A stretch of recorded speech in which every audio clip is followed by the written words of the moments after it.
Magandang araw po sa inyong lahat. Ako nga po pala si Angel Jan Agner at welcome po sa aking 365 Daily Devotion ni Pastor Raslo Campo, Seminary Edition. At ngayong araw po ay June 13, 2025 at ang topic po natin ngayong araw ay Judgment. Galit ka ba sa kasalanan?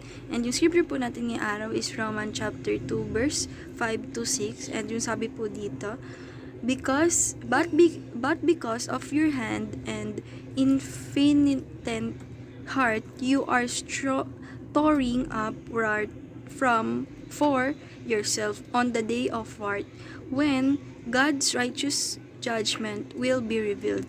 He will render to each one according to his work. Sa Tagalog po, ngunit ayon sa iyong katigasan at pusong hindi nagsisisi, ay nagtitipon ka para sa iyong sarili ng puot sa araw ng kapuutan at pagpapahayag ng matuwid na paghuhukom ng Diyos. Kaya't gagantihan ang bawat tao ayon sa kanyang mga gawa.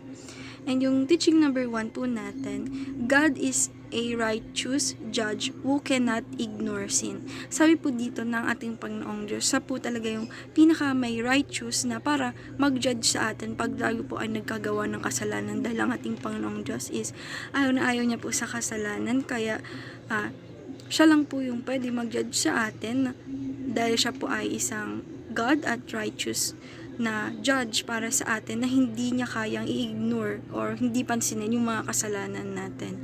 And teaching number 2, God's judgment deals with all sin and injustice. Sabi po dito na ang ating Panginoong Diyos, yung judgments niya po is nadideals po ito sa ating lahat ng ating mga kasalanan, pati injustice na mga nagagawa. And teaching number 3, God provided Christ for us to escape judgment. Sabi po dito na yung ating Panginoong Diyos po is provide niya po ang ating Panginoong Jesucristo para sa atin, na para po tayo ay makaalis doon sa mga kasalanan na nagawa natin, pati doon sa makaalis doon sa judgment ng ating Panginoong Diyos, na pag talagang nandun tayo sa judgment at hindi natin yun na alis sa sarili natin, yung mga kasalanan natin, ay talagang ang ating Panginoong Diyos yung magbibigay sa atin ng kaparusahan. And application number 1, preach the gospel of salvation offered by Christ.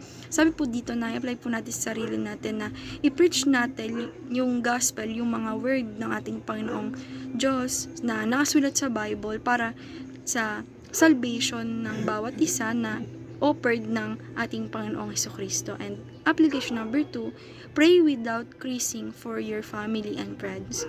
Sabi po dito na ipagdasal po natin yung pamilya natin, yung mga friends po natin na walang ceasing po, na kahit ano, para po sa ating pamilya at sa mga kaibigan. And application number 3, prepare for the day of judgment by serving God. Sabi po dito na apply po natin sa sarili natin na mag-prepare tayo doon sa araw ng judgment na nagsiserve to sa ating Panginoong Diyos na.